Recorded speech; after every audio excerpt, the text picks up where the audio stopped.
اللہ کا قرب عبادت سے حاصل ہوتا ہے۔ من تقرب الیہ شبرن، اللہ فرماتے ہیں جو ایک بالشت میرے قریب آتا ہے تو میں ایک ہاتھ اس کے قریب آتا ہوں۔ تقرب حاصل تب ہوتا ہے کہ آدمی کثرت سے عبادت کرے، اللہ کا ذکر کرے، حرام سے بچ جائے، حلال کھائے، سچ بولے۔ ابو جہل خوبصورت تھا، میرا کو دیکھا ہوا تھا، نہیں تم نے اس سے کوئی رشتہ داری کرنی۔ سارے قریشی خوبصورت تھے، اس میں کیا ہے؟ قریش والے جتنے قریش ہیں سارے خوبصورت۔ اس خوبصورتی کا کیا فائدہ جو جہنم میں جل رہی ہے؟ خوبصورتی کا کیا فائدہ؟ اس سے تو پھر بلال کالا اچھا ہوا تھا جو جنت کا سردار ہے۔ میرا چھوٹا بھائی میرے ساتھ طواف پورے کر کے 2 رکعت نماز پڑھ چکا، میرا اس کا ساتھ چھوٹ گیا، گھبرا کے رہائش پہ چلا گیا، عمرے کی صفا مروا نہیں کی، عمرہ مکمل نہیں کیا، احرام اتار کے شلوار کبھی پہن لیا نہیں۔ بات یہ ہے کہ پہن تو لیا، پھر تم اس کو کہتے کہ احرام باندھ کے صفا کرو، نہیں کیا تو دم بھی پڑ گئی۔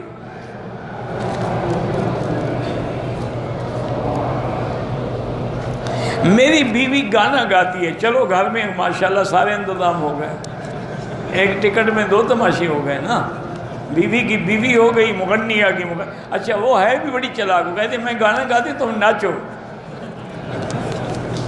اچھی بات ہے جی، ایسی عورتیں پھر نچایا کرتی ہیں، یہ تو شکر ہے تمہیں پاؤں میں نچا رہی، ورنہ تو انگلیوں پہ نچاتی ہیں۔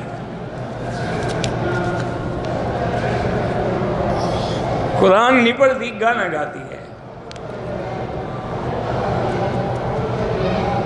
ہمارے گھر میں مسئلہ ہے، جب بیمار ہوتے ہیں سب ایک ساتھ ہوتے ہیں، کوئی طویل شویز کوئی نہیں ہے، جب بیماری لگتی ہے وائرس سب کو لگ جاتی ہے، کوئی نئی بات ہے، علاج کرو اور سورۃ فاتحہ دم کر کے سارے پیو۔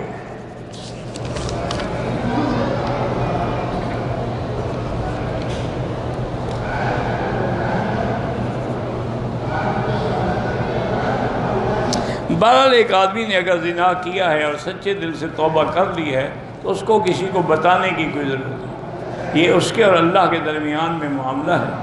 جب اس نے سچی توبہ کر لی ہے تو توبہ سے گناہ معاف ہو جاتے ہیں۔ روزہ رکھنا جو ہے پیر کے دن اور جمعرات کے دن یہ سنت ہے، نہ رکھیں تو کوئی بات نہیں۔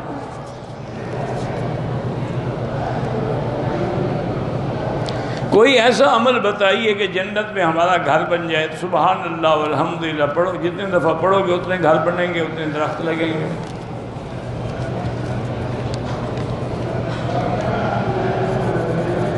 مجھے نہیں پتا 14 فرائض نماز کے کون سے انہوں نے بتائے ہیں، آپ کو وضاحت سے لکھیں۔ میری بیوی قرآن کی حافظہ ہے، اس کی آواز بھی اچھی ہے، قرآن بھی اچھا پڑھتی ہے، تو میں تہجد میں اس کو امام بنا رہا ہوں، نہیں مسجد میں اس کو آگے امام بنا، تاکہ اس کی آواز سے سب کو فائدہ ہو، نہ اکیلے تمہیں ہو کیا فائدہ ہوا۔ اس کو مسجد میں امام بناؤ، تم اس کے پیچھے اذان کہا کرو، انا للہ و انا الیہ راجعون۔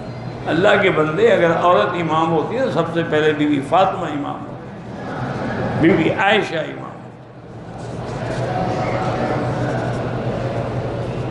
میرا بھائی مزاج کا کڑوا ہے، اللہ ہدایت دے، اس کو شکر پلاؤ۔ میری اہلیہ کا انتقال ہو گیا ہے، دوسری شادی کرنا چاہتا ہوں، مگر اس خیال سے شادی نہیں کرتا، لوگ کیا کہیں گے؟ شادی تم کرو گے، لوگ کیا کہیں گے؟ جب پہلی شادی کی تھی تو کون سا لوگوں نے تمہیں آسمان میں بٹھا دیا تھا؟ کرنی ہے کرو، لوگ کہتے ہیں، لوگ کیا کہیں گے؟ لوگ کیا کہیں گے؟ بھئی شادی کی ہے اس نے، گناہ تو نہیں کیا نا۔ میں دوسری شادی کرنا چاہتا ہوں، بیوی راضی نہیں، بیوی تو کبھی راضی نہیں ہوگی، اس کو بتانے کی ضرورت ہی نہیں، نہ راضی کرنے کی ضرورت ہے۔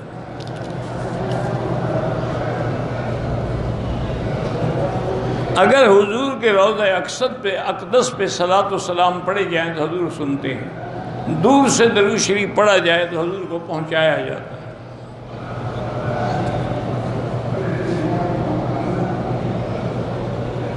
کہتے ہیں جی کہ ایک آدمی بچپن سے کتابیں پڑھ رہا ہے، اس کو بغیر رفع یدین والی نماز نہیں ملی، اس کو حضرت عبداللہ بن مسعود کی روایت پڑھنی چاہیے۔ اگر وہ بھی اس کو نہ مل سکے تو رفع یدین نہ کرنے پر کئی کتابیں، نیل الفرقدین فی ترک رفع الیدین، کئی کتابیں، کوئی کتاب لے لے، اس میں ساری حدیثیں لکھی ہوئی ہیں۔ کبوتر چوک پہ تھے، عصر کی نماز شروع ہو گئی، لوگوں نے وہیں جائے نمازیں بچھا گئے، جہاں کوئی تھا وہیں اقتدا کر لی، اتصال نہ ہو لیکن اگلی صف نظر آ رہی تھی تو نماز ہو گئی، اگر اگلی صفیں نظر نہیں آ رہی تھی پھر نماز نہیں ہوئی۔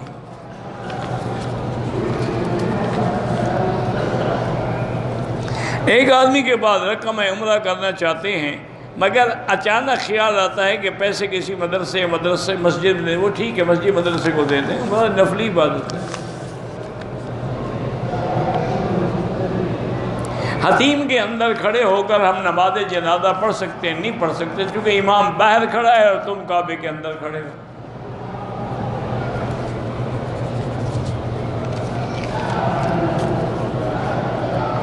صحابہ کے دور میں مسلک نہیں تھا لیکن تقلید تو تھی نا جی۔ مکے والے عبداللہ بن عباس کی کرتے تھے، مدینے والے حضرت زید کی کرتے تھے، کوفے والے عبداللہ بن مسعود کی کرتے تھے، یمن والے حضرت معاذ کی کرتے تھے۔ تقلید تو تھی نا، ان صحابہ سے ہی مسئلے پوچھے جاتے تھے۔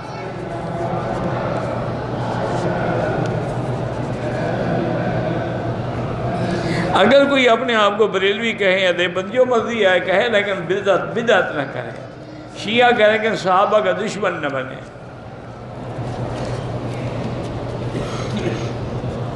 اگر ظلم سے بچنے کے لیے ایک جھوٹ بولا ہے تو وہ جھوٹ معاف ہے۔ دوسری شادی کے لیے بیوی سے اجازت کی ضرورت کوئی نہیں ہے۔ اگر امام ایک رکعت بھول گیا، مقتدی ان کو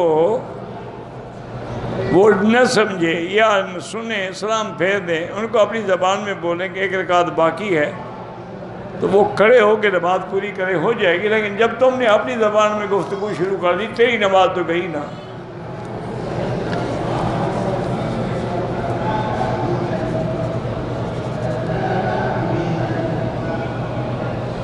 کہتے کوئی پوچھ رہا تھا کہ آپ کا امام محمد ہے یا ابو حنیفہ ہے؟